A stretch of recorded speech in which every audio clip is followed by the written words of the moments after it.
saluto in sala già il maestro Marco Bellotto, che poi sarà con Francesca. Grazie maestro.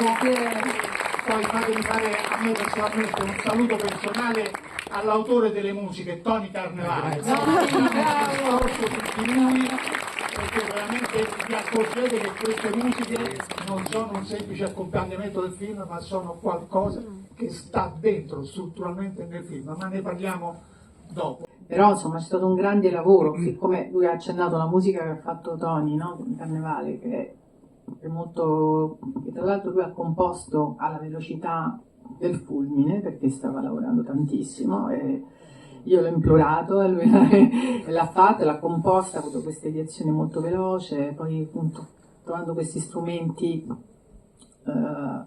tutti a fiato, tutti di legno, tutti di queste, quindi con delle sonorità molto affascinanti ma anche molto ridotte, che hanno come no? All'inizio lui appunto mi diceva mi togli il pianoforte, mi togli gli archi, cioè veramente un musicista, cioè, però invece lui è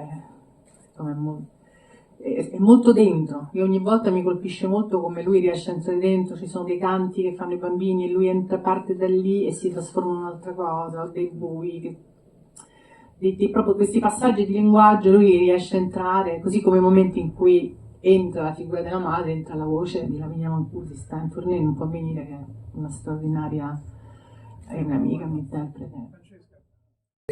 Dal momento che giustamente tu hai rifiutato qualsiasi tipo di basso sentimentalismo o un montaggio, per esempio un montaggio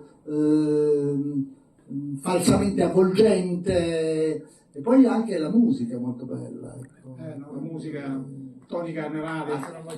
Ma no, scusi, maestro, no, le volevo dire. Francesca ha detto molte cose sulla musica, avete sentito?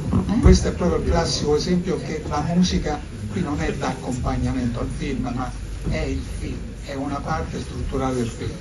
Grazie, io non voglio rovinare l'atmosfera, insomma adesso c'è insomma tutta questa bellissima concentrazione sulla storia di Wagner, di Magritte, delle due madri e anche di Simone, perché poi insomma ci sono tante persone coinvolte e comunque anche io, nonostante l'abbia visto ormai decine di volte, il film insomma comunque mi emoziono sempre perché le immagini hanno una forza espressiva, hanno una dinamica espressiva, hanno un movimento. Ecco, io ho cercato solo di stare all'interno di questo, sostanzialmente, il lavoro è tutto qui, insomma, sostanzialmente, stare dentro questo movimento, non stare sopra, non stare sotto.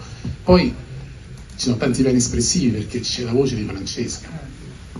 E la voce di Francesca è, diciamo, l'ho trattata un po' come fosse un canto, cercando di stare insieme a questo suono della sua voce, soprattutto perché è la protagonista del racconto della storia.